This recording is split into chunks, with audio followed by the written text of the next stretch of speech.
Okay. Ow! Don't want to get copyright infringements. They're gonna be like, you cannot post this video because there is copyrighted music. So what's up? Forget them. Hey everybody! Oh my god, we're so excited, we're so nervous, and we're so everything. We're trying to loosen up and relax. So this is episode 1 of Ruthlessly Committed. Ooh, all these cameras. So professional. Connecting. Alright. This is how it's gonna be. Oh no! Internet problems. Come on. Alright, here we go. Yay! And we're back. A little bit so of connection. first episode, welcome. Thank you for joining us. Hey Katie. What's up? Hey Dad, if you're there. Hi Mom! Hi! No, she's not. She'll watch later. Alright. So we're feeling all of this out. We thank you for being a part of the page and part of the community and following what we're doing. So I'm wearing red pants. And you can't even see that. Well, you can see them at the beginning in the booty shaking. So if you watch the replay, make sure you start at the very beginning. So welcome to our first episode, and let's just get into it. Yeah, let's get into it. Yeah. So our topic today. Putting each other first. Yeah. And you know what's interesting about that is I took it upon myself to decide the topic for the week while you were taking a nap. And I just like posted it. I'm like, yeah, we need to talk about this. And then he's like, he had a very different impression of what, hey Jeremy, he had a very different idea of what I meant by putting each other first. So let's start with that. Talk about, what did you think? No, okay, I'm gonna tell you what. The first thing that went through my mind, you said put each other first, is putting you before myself, just in life. Yeah.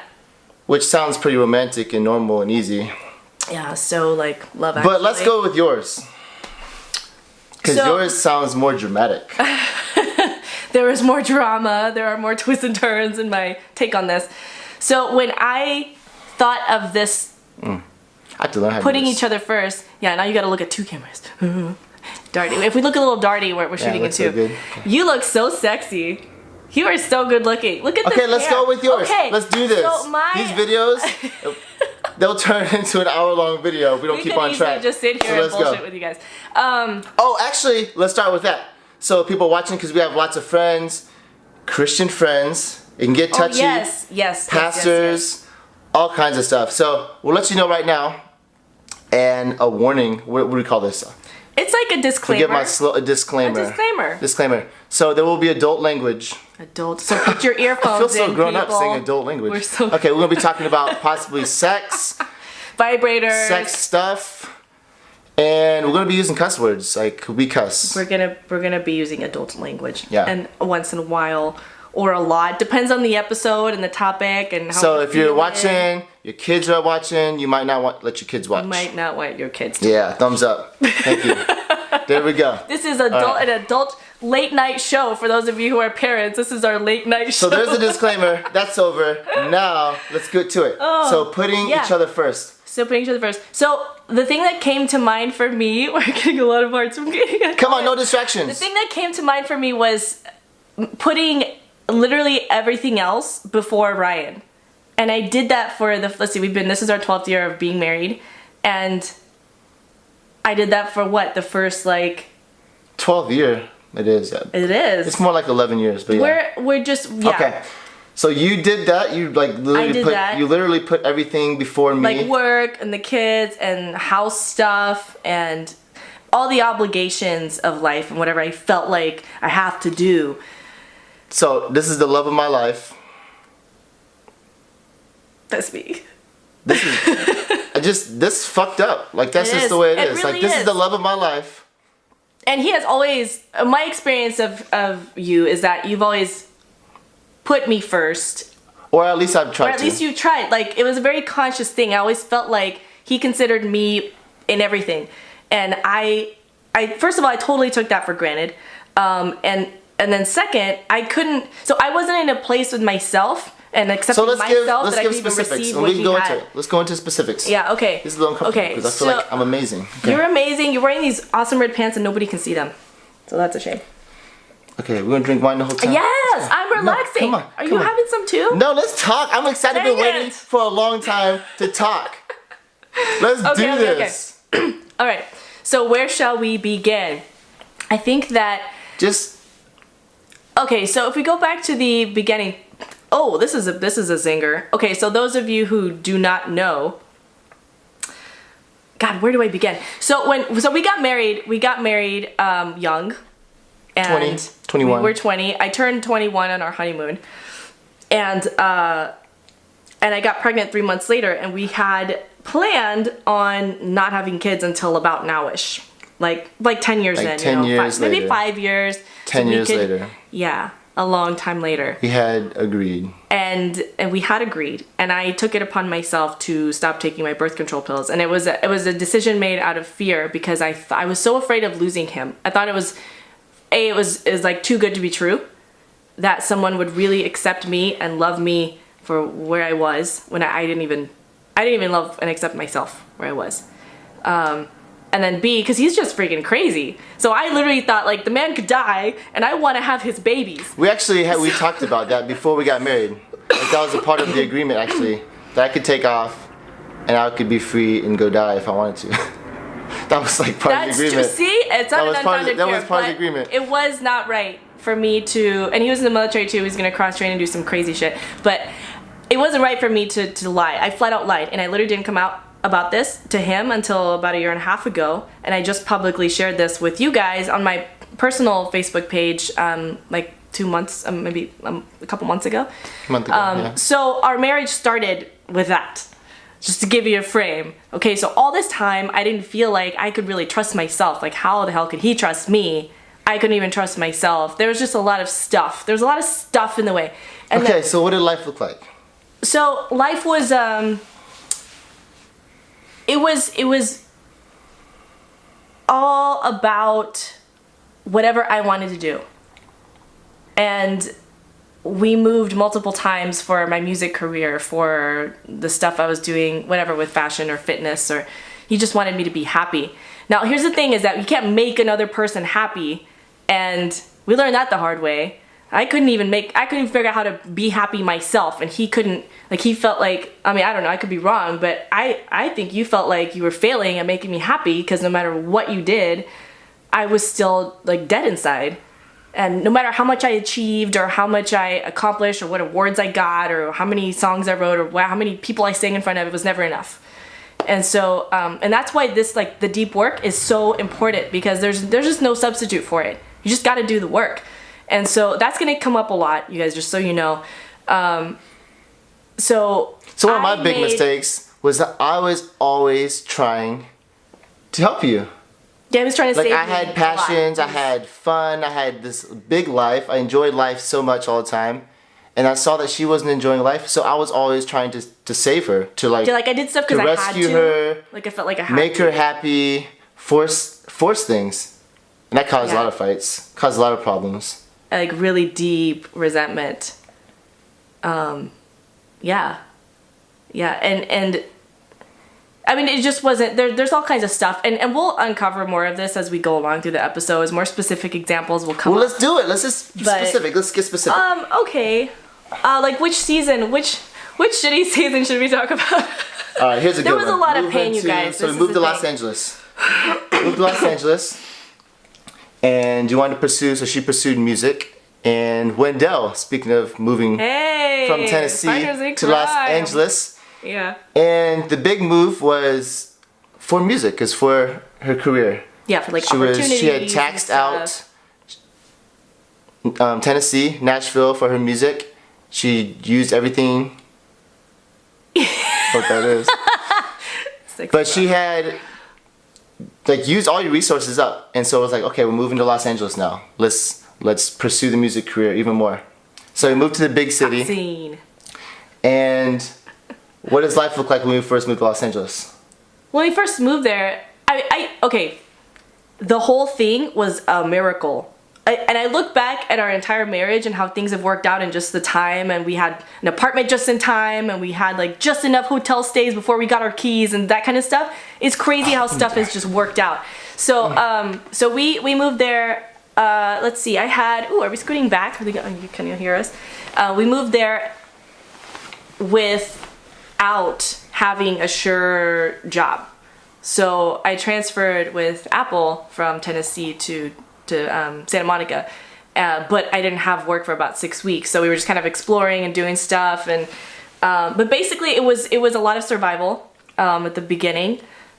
I decided that I wanted to transition more into full-time doing commercials and fitness training. So I started going. So he encouraged me, like literally everything that got me out of my comfort zone, Ryan encouraged me to do.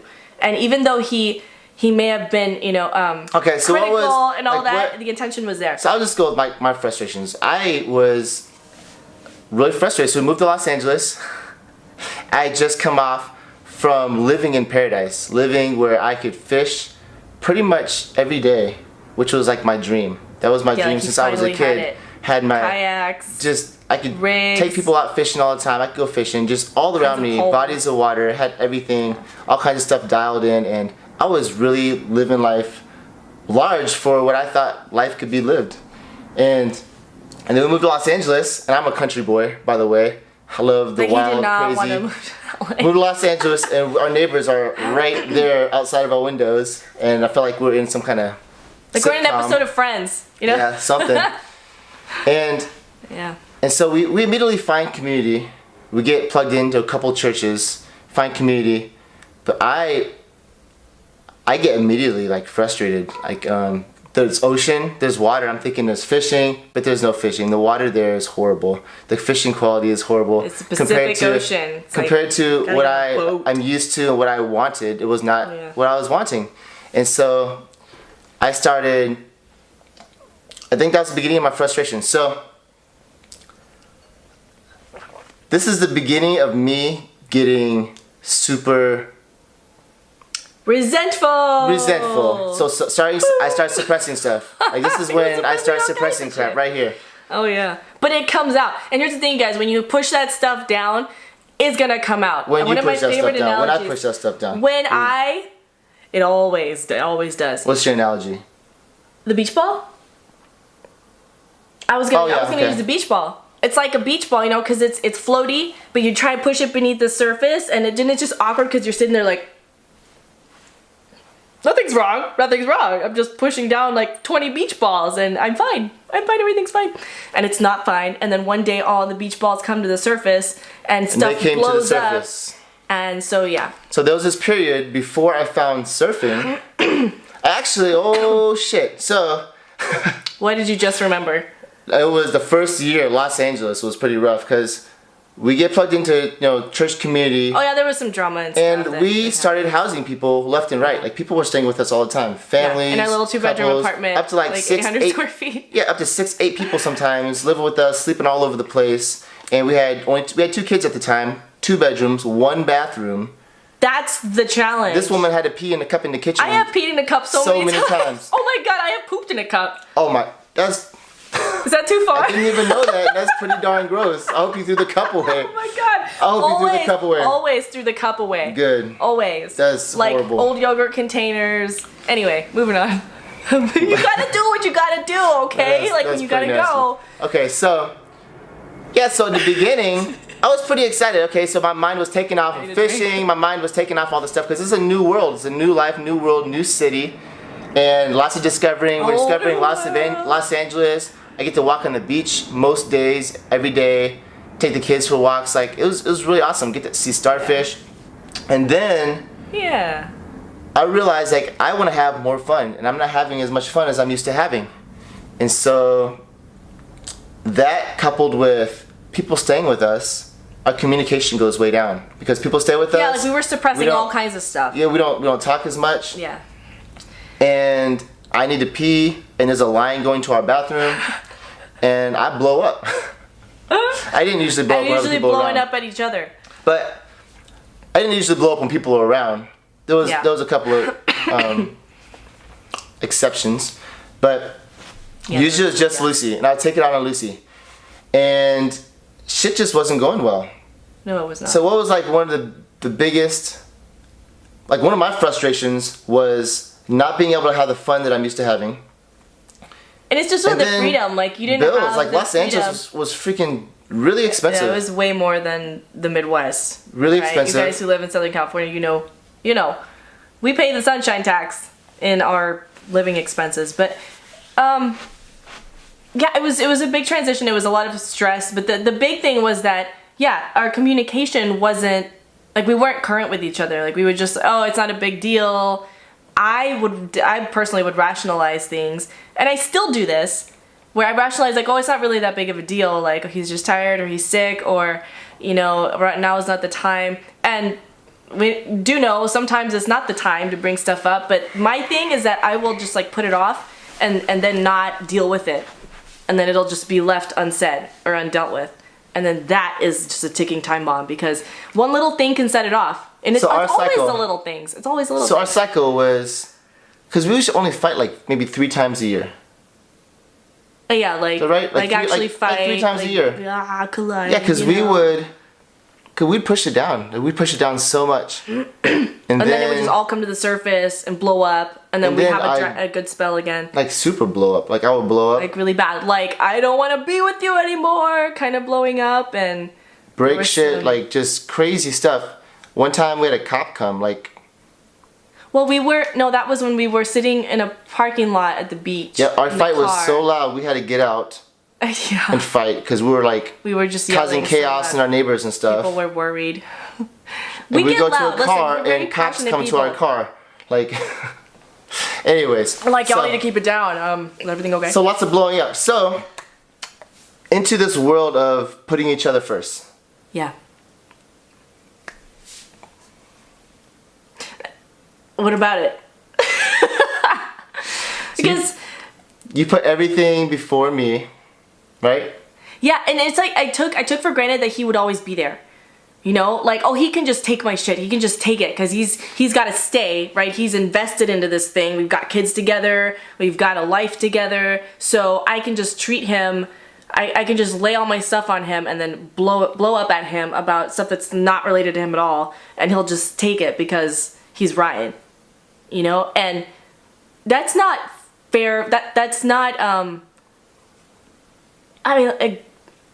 nobody deserves that. Nobody deserves that. That's just not a respectful or that didn't value. Okay, that's obvious. Okay, we know. Yeah. All right. So,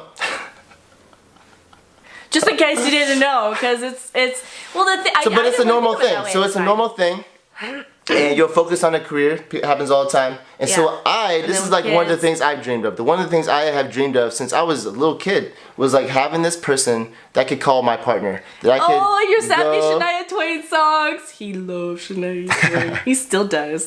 So she's so I'm sweating now. He's sweating thinking about Shania Twain. So one of my dreams was have a wife that I can do stuff with. Not like go to the mall and not like just sit and watch sex. TV. And that was one of my dreams also. But I wanted to go like fishing with her, do like adventures with her. And I got in the ocean. I want to take her in the ocean with me, start surfing, take her everywhere. I want to do things with her. I want to experience stuff with her. Like together. And so, instead of just with the guys, And so Los Angeles, one of the big frustrations was I can never convince her to go with me. I could never convince her to go with me. So basically, I gave up. Like I would give up. And then when I gave up, I would become just super resentful is the word. But I would also just become like passive to her. Like I would just like, okay. Two ways. I would either like get on your ass and be like, you never do this with me. Yeah, like really. And that would start a fight. That would nothing smooth, nothing awesome and loving about that.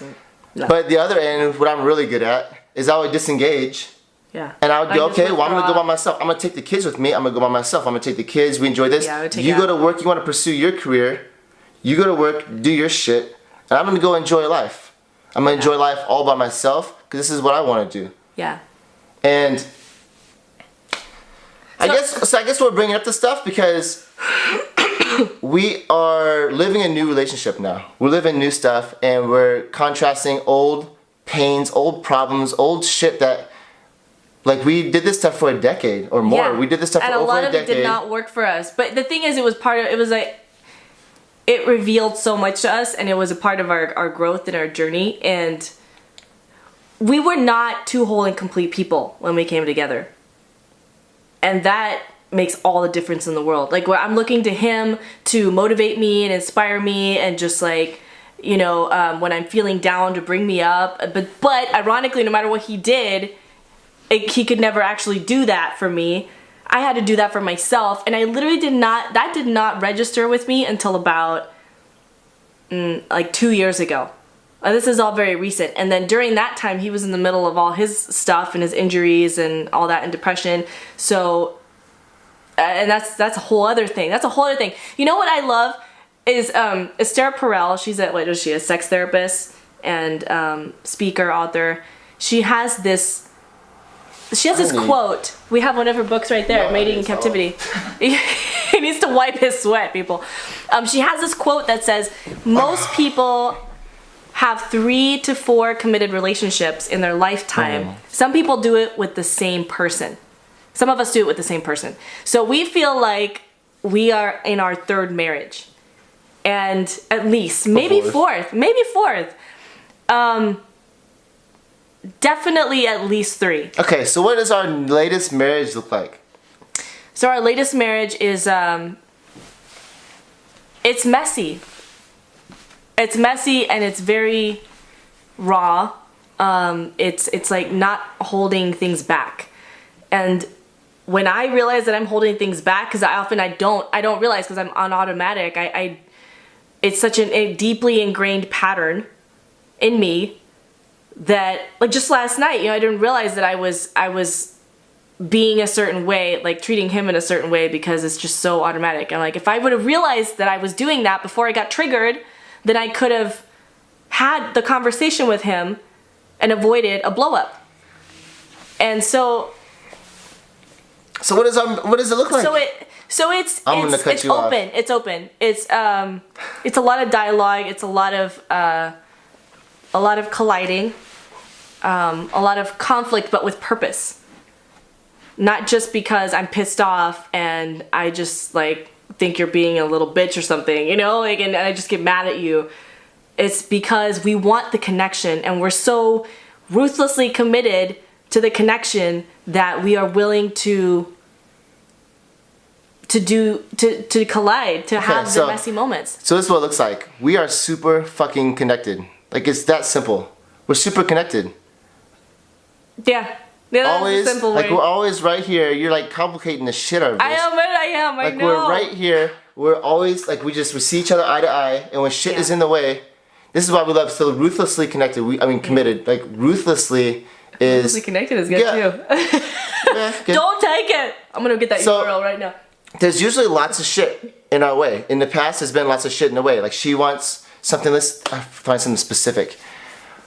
Well, not even just like what we want being in conflict, but who we are being. For me, it was just me not being okay with myself. There were so many parts of myself that I did not accept, that I did not love, that were coming up and taking over the show.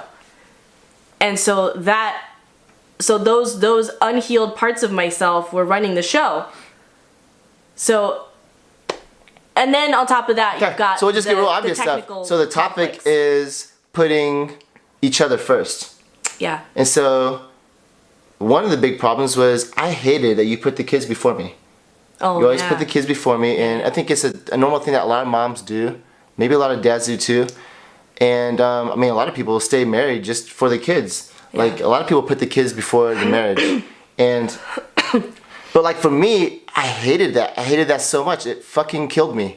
But she would just, it was just a normal thing for her. Like, she couldn't see any other way. With her background, her history, like, marriage, she never saw a great marriage. She never saw what great marriages like could be. The top priority. The marriage wasn't the top priority. Just another piece of my life that was just there.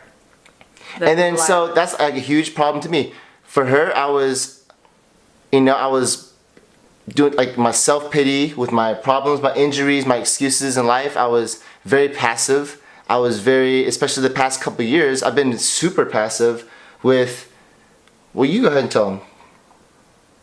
I think we need to do a whole episode just on that. No, but okay, but let's go into how it made you feel and like what power did you have over me during the time that you were depressed and injured and stuff. So the past couple of years, I've been in and out of depression, dealing with injuries and surgery and all kinds of bullshit. Yeah. So how has that affected you? I mean, I felt for much of that time, I felt really helpless. Like there wasn't anything that I could do to make him get out of that any faster than I just felt helpless. I felt helpless. I felt stuck. I felt like I felt trapped. I felt really unhappy with life. And that's when the tide began to turn for me, because I realized nobody else can make me happy but me. And I know. So back on me. So back on me. How did I make you feel? Like, what was going on? You were fucking frustrated. Yeah. You were super frustrated. We had the biggest fights of our life. Me being super injured, coming off of like surgery, all kinds of crap. Like there's times like, I couldn't even hold the kids, and we had some crazy babies.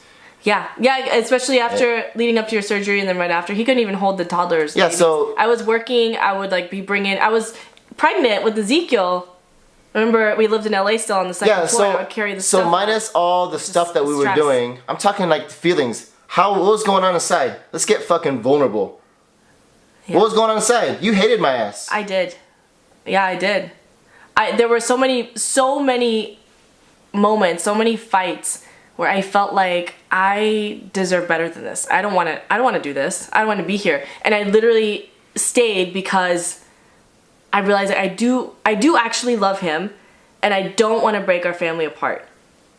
And there is no answer for when I've been asked by many women, how do you know when to give up?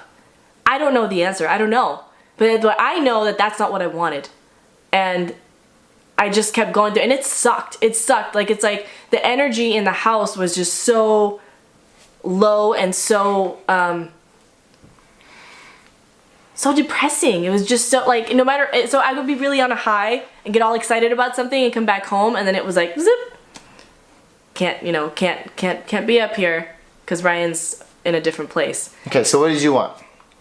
So I wanted my husband to be alive again. I wanted him to be alive. I wanted him to want something in life. I wanted to see the passion that he used to have, because he was the most passionate human being I had ever met when we first got together. And just so much life in him, and to see him go, like I was depending on him to be the one full of life.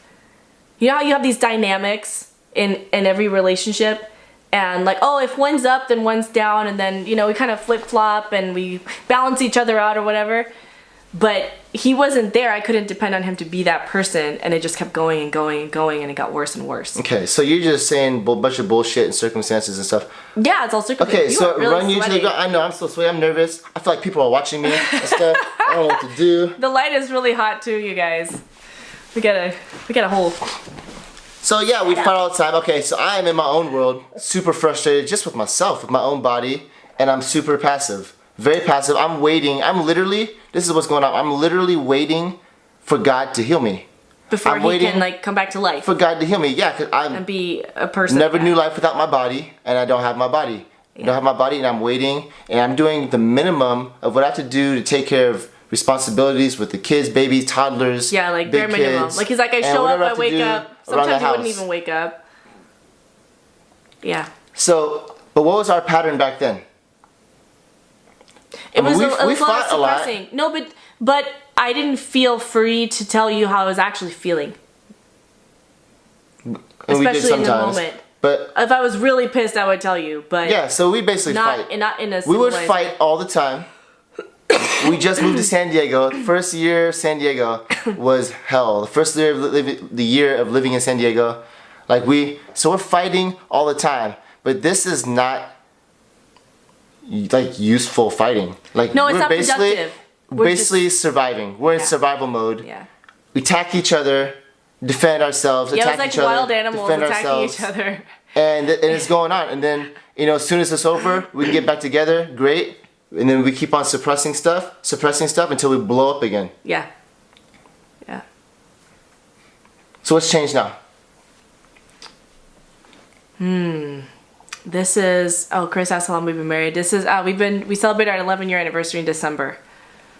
So 11, yeah, just over 11 years. What's changed? What's changed is, well, fundamentally loving ourselves more, like accepting ourselves, coming alive on our own. And so then when we come together, and then as a couple, we are more powerful. We can connect more. We can say what we really feel, what we really want to say. It doesn't always come out great. Like I said, it's messy. It gets messy. Like just this morning, we were having a fight. I don't even remember. Like it's just because stuff comes out, and I was like, well, okay, note taken. That's not an appropriate time to bring that up, But you don't know unless you try. And what I found for myself is that I for so long I have not felt. I have not wanted to collide. I have not wanted to have a conflict because it is draining. It can be really draining and exhausting. And so I would just choose not to bring it up and just put it away. But then stuff would come up. Stuff would come up anyway. Stuff would come up. Like I got mad at him about somebody inviting us to a barbecue. Like, well, how messed up is that? Because there was other stuff beneath the surface. There was other stuff that I had not talked with him about, even though like last week he went out to do some stuff to hang out with some guy friends, and like 1 hour after he left, the toddlers were melting down, and he calls me. He's like, I just got here. I'm like, everything's going to shit, the kids are freaking out. I wish you were home. But he asked me if he could go, and I said, yeah. First of all, not every husband asks their wife, hey, can I go out and see my friends tonight? So I appreciate that. But I agreed, and I was excited for him. But then I never told him after the fact that I didn't, like, that I was resentful. So we're bringing up circumstances. So well, in specifics. No, but what has changed? Okay, so I'm gonna come up with some stuff. There you are. I guess I tricked. I can give you all stories all day. When we talk about this shit, the stories all day. You're pissing me off right now. Okay. See? For real, pissing me off. There you go. So. Bring it back. Bring it back. So we're doing this deep, we call it deep work. We're doing this work on ourselves. Yeah. And we're constantly learning about ourselves. And so now we talk so fucking real to each other. All the time. There's just no bullshit. There's no excuses, no stories, even though so there's not that there's never any bullshit. So the thing is, the difference is now that when there is bullshit, as soon as we realize that it's bullshit, then we deal with it. Usually when I realize there's bullshit, I say fuck you. That's the first thing that comes out of my mouth. Yeah. Oh, we're going to talk more about that in the future, y'all. I'm just so excited about it. But, so when I say fuck you, what's the first thing that comes to your mind? To me, what that means now is that you're calling me out. Like, it's like you're calling bullshit. Bullshit. It's a little more aggressive. But the truth is that that's what we're feeling in that moment is like, fuck you, So we just say it. And we have a whole exercise that we do. We'll let you in on later. And it's powerful because it's like it really like breaks your pattern. It catches you. It like wakes us up. It wakes me up when he tells me that. I'm like, oh, what did I say? Like what's going on? Like what's really going on? How am I lying to myself? What am I keeping from myself? What am I not seeing that he can see? And vice versa. Yeah. And so we're constantly doing all this work on ourselves so we fight. I say we fight, and we're clashing, and we're constantly trying to figure out what the hell is going on with us.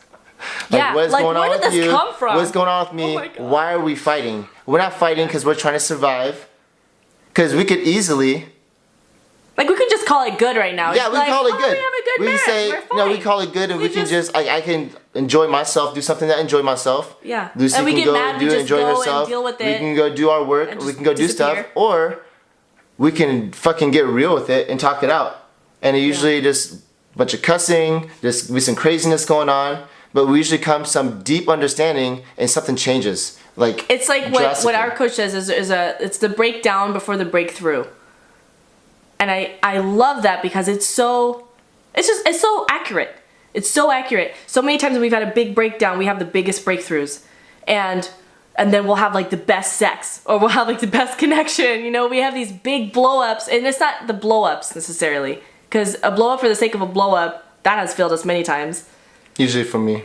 I blow up all the time. He has a very strong and loud way of expressing his blow-ups. But yeah, the breakdown for the breakthrough. So and this is like, it's actually pretty new to us, but just admitting my bullshit, admitting like where I fucked up. That is so hard for me. Every time. Oh my god. So I think I put a quote on there from my coach where it's like, if I own 100% of the responsibility of what's going on, then I have 100% of the power to change it. Yeah. I change myself. I be the example, like fucking Gandhi. Be the example and make changes. You want to see. Make changes. Lead yourself. So earlier we're talking about Lucy putting everything before me. And here's the thing, I was bitching about that for the longest time. Like he was my victim. He was my little bitch. I was totally a fucking victim, a little bitch. Little what? Little bitch. If you're a big badass bitch, that is a compliment. Here's the thing, I felt like I had the biggest heart in the world. I felt like I was doing everything right, and it's like, and the whole world is collapsing on me. My wife is like not being there for me. She doesn't love me. It's like how can you not love me? I'm giving everything to you and you don't love me. And I'm just being her victim. And then shit just wasn't working. You know what's interesting? So now I take that same thing and I'm like, fuck, I own it. Passive. That was so fucking passive. I was so fucking passive. I just let her walk all over me. I was your doormat. And I was so used to being the one in control. Like I'm still wrapping my mind around not being the controlling bitch.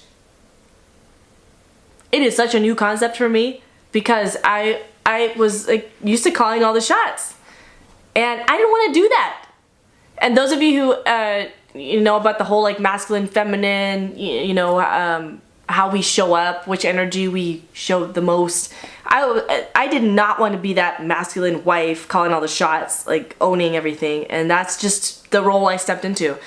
And so when Ryan started leading himself and being alive and having his own voice, like his own passion and heart and his own identity, it was so hot.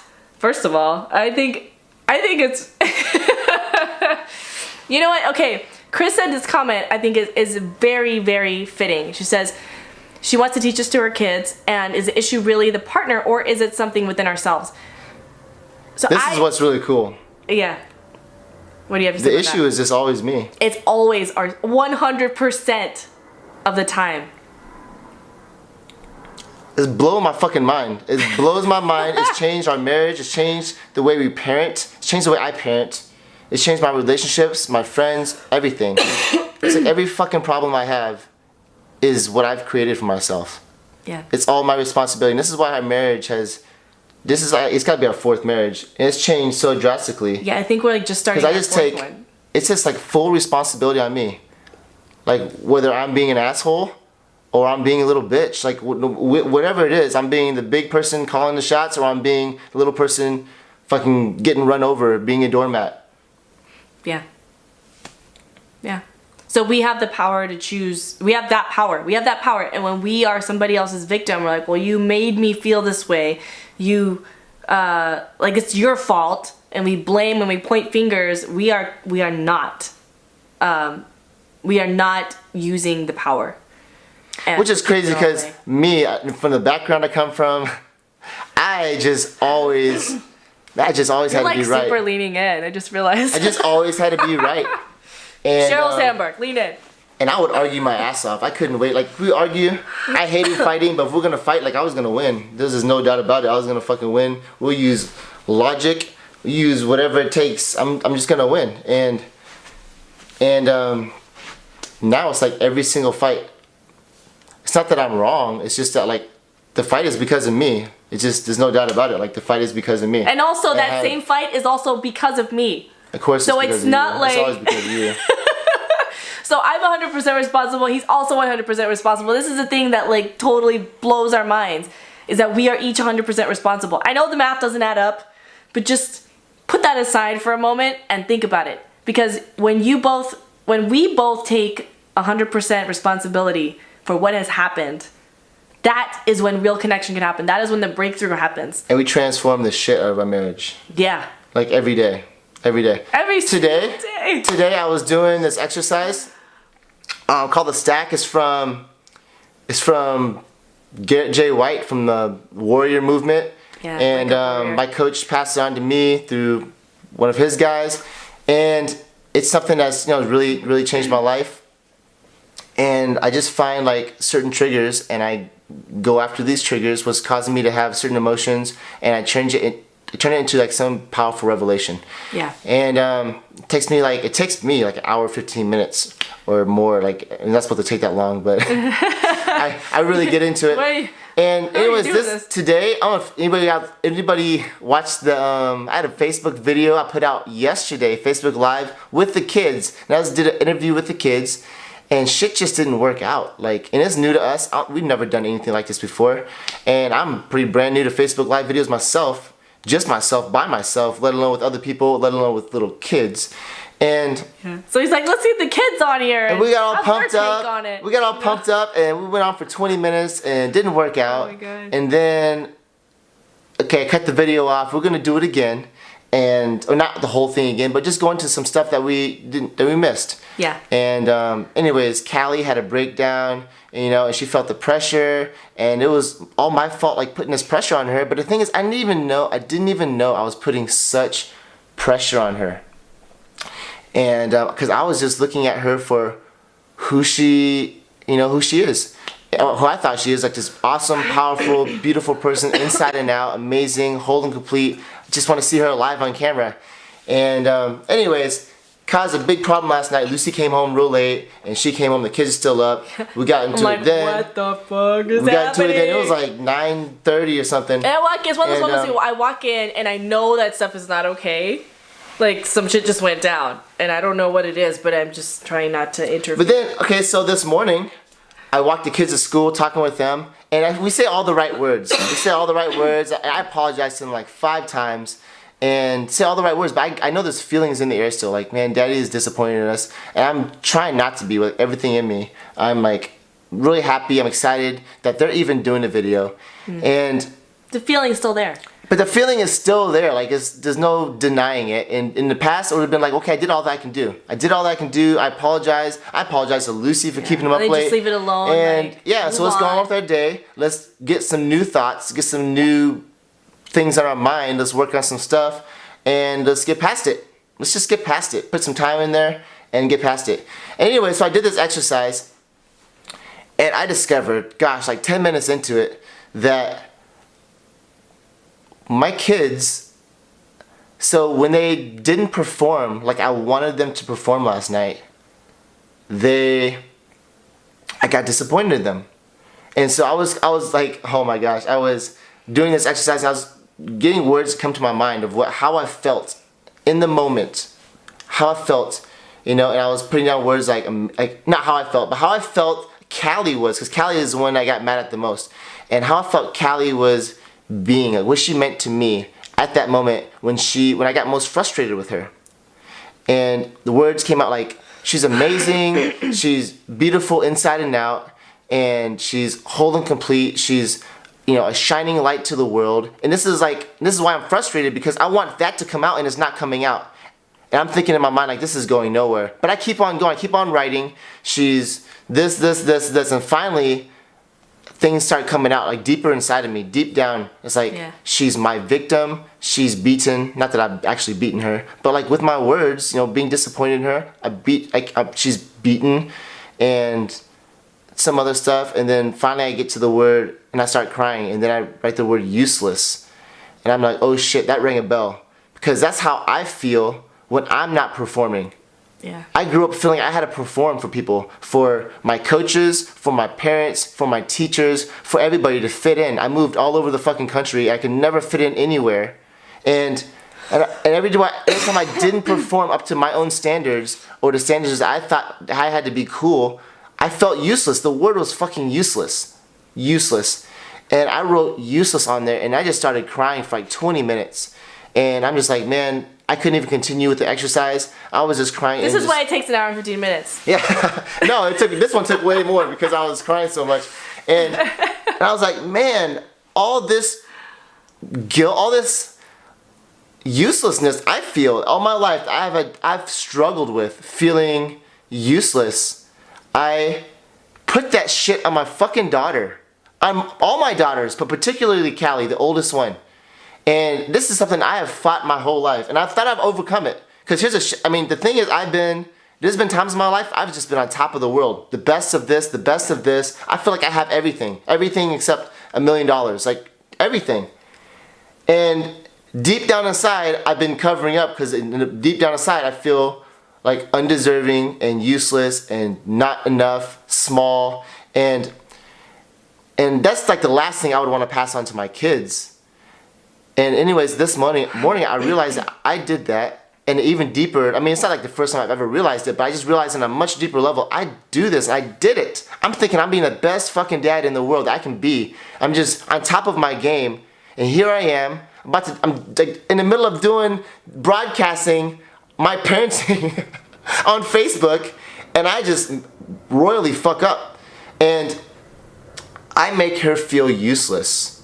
I feel like she feels useless. What's up, Mike? And I make her feel useless. I can see it's all over her. She's crying. I'm trying to like wake her up. I'm trying to get her to feel Daddy loves you. Daddy's proud of you. And this is a bunch of bullshit. Like in my head, I'm thinking I am proud of you. I love you. But I can't hide the fact that deep down inside, I wasn't even aware of it. Yeah. That I was making her feel useless. Yeah, until you did the work and went through the process and uncovered this stuff. And this is just work that I do every fucking day on myself, on my marriage, with my kids.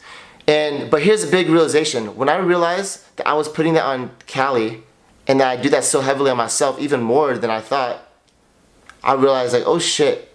Like I've admitted this before, but like at a much deeper level that I was unaware of. Like I've been putting this on Lucy. Our whole fucking marriage. Our whole marriage. And Lucy's like, oh, I want to move to Los Angeles because I want to do this. And guess what? When shit doesn't work and she's not performing how she said she was going to perform, she's not performing as expected. In fact, I would go to even like I'd go to performances. Yeah, like actually go to the show. I actually go to a performance and like it wasn't up to the standards that, hey, this is what people expect. This is what I expect. This is what you told me it is. Yeah. And this is not it. And I would get so critical and make her feel good enough. So little. Like I already felt not good enough as a human being. So you can see how that was. So basically, what I learned this morning, once again, something new every day. That I'm a big dickhead. Like big time. Like a big fucking dickhead. Like I've been putting this shit on Lucy. I've been putting this shit on Lucy for 11 years. And on my kids. And I put this stuff on my kids like all the time. Whenever there's a performance called for, I've been putting it. And I do it to myself all the time. Like people see me put this on. I mean, people know. It's no secret that I'm like my worst critic. That I'm so hard on myself. I judge the shit out of myself. But hey, that's myself. I had to deal with that. But I've been putting this stuff on my kids. Putting that stuff on Lucy. So today was a big day of just being fucking responsible. Apologizing. And I don't even know if I apologized to you. My big thing was I apologized to the girls. You did not. See? Because I think I wanted to save it for this video. I apologized to the girls. I told them. Performing again. I told them. See, I am. And I told the girls it rocked their day. And, they were so excited. They're excited to do the video tomorrow. Go again. I don't give a shit if it turns out well or not. Just that we're doing it together, having fun. It's just more practice. Because we want to do stuff like this. This is fun. Yeah. And I think to tie it in with the... No, tying it in. Right now, I'm going to keep on talking. Tie it in, brother. I'm sorry. You're not my brother. You're my lover. That's weird. I'm sorry. You're just weird. I am weird. Okay. But you love that about sorry. Me. And I guess I apologize I've apologized for this many times. But just on a deeper sense, I realized I've caused more pain to Lucy than I even knew. Probably more pain than she even realizes. But like every time she'd come home, shit wasn't working out. We couldn't pay bills. I would shove that shit down her throat. Like I would shove it down her throat and just rub her face in her shit. Like I remember my dad, like when a dog would crap in the house, and you'd rub the dog's face in it to train the dog to not crap in the house. That's basically what I would do to Lucy. That's totally how all it the felt. time. Oh my God. I was totally trying to do that. I was like, you're not performing. You said you were going to do this, and you're not doing it. Yeah. So I was like, fuck you, and we fight, and I would just rub your face in this shit. And then I would feel like shit, and I already felt bad about myself because I didn't meet my goal or whatever I said. So I was an asshole, and I'm sorry. I acknowledge I was an asshole, and this is this is what I'm committed to. I'm committed to treating you like a queen. All the time. No matter your performance, no matter what works out, what doesn't work out, I'm committed to treating you like a fucking queen. Because that's what you deserve. And my daughters, like princesses. Not like princesses, little fairies princesses. No, like royal princesses. Because my daughters deserve that. My son, your little 2-year-old, needs his ass kicked. But we're going to work on that relationship. He's just... I'm his favorite. I can't kick his ass. He loves me totally so mama's much. boy and the biggest baby in the world. Oh my gosh. But yeah, and then on top of that, I'm gonna treat myself like a king. I'm gonna stop feeling useless. And so anyways, tying this all in, like we're doing this work on a daily basis in our marriage, with our kids, teaching our kids this stuff, and with ourselves. And a lot of putting each other first is, ironically, we're putting ourselves first. Like we have to do the work in ourselves to even be capable of putting each other first. And hey Becky, thank you. So my dad has made some changes in the way that he trains dogs. Yes, he has. He lets dogs crap all over his house these days because he's little bitch. Changed his ways. Where, you know, it's like us with our older 2 kids when they were toddlers, and we just disciplined them so differently. We fucked up so much with the big kids. So much. We had second pair of twins. Second pair of kids. We get a round 2. And they're going to be the greatest kids in the world. Man, it's like, oh. And still, our oldest 2 kids are pretty awesome. They're pretty awesome. And we'll have to bring that on camera. I will bring that on camera tomorrow night. Yeah. So much for that. So yeah, so putting each other first, and it's not like, okay, so to bring it back, just a quick anecdote about the kids, about me putting the kids before him. It's not that, like, obviously the kids are going to be taken care of, you know, but for me, I use the kids as an excuse to not connect with Ryan. I use them as an excuse to not make time for him. Like, I'm too busy with the kids, they need me. Sometimes I just created shit to do because I just didn't want to deal with the real stuff. I didn't want to face the big questions and the big underlying resentments and all the stuff that has been coming to the surface because we've been intentionally dealing with it. And so I used the kids as an excuse. Like, how crappy is that? And it fucking pissed me off. It pissed me off so much because I wanted her more than everything else. Yeah. But then I used that as an excuse when I didn't get it. Like, I didn't get it. So we're both. So maybe I'd fight. Maybe I'd get pissed off at her. If I did, it was like really crazy because I was not like, I don't know, it was just fucking messed up. Like we'd fight, I would break stuff, and then I would disengage and be like, okay, you don't want to fucking love me. You want to have your kids first. You want to have your job first. Well, then I'm disappearing. Then, like, I'm gonna go surfing. I'm gonna go do this. I'm gone. Yeah. And we'll have sex still, but that's about it. Like we just call it that, you know. We'll just be transactional AF, just transactional because this is what we should do as a couple and to keep something kind of normal. But yeah, so putting each other first. I know we have gone all over the place in this conversation, and we've been on for a long, hot minute. But thank you for those of you who have stuck with us. I don't know if there's anything else that we wanted to add to this.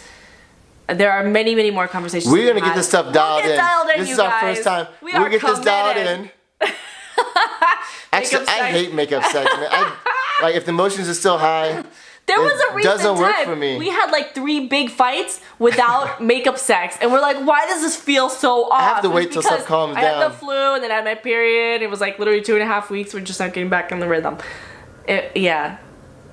But anyways, so we're new to this, and we're gonna get this stuff dialed in. We can stay on track, keep this direction going. Yeah, so the conversation But is you guys throw in questions, throw in stuff that you want us to talk about. And we're gonna do this once a week. Topics. And we're gonna do better at staying on track. Committed to that, like on a certain particular track. Also, you guys, is there, because you are our audience, you are our watchers, our viewers, listeners, whatever.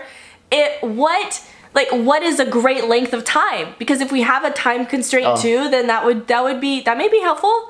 Because right now at this point we've been on for what?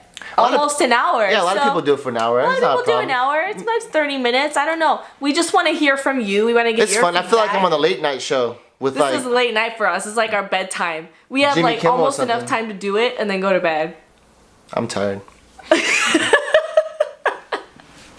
What are you guys curious about?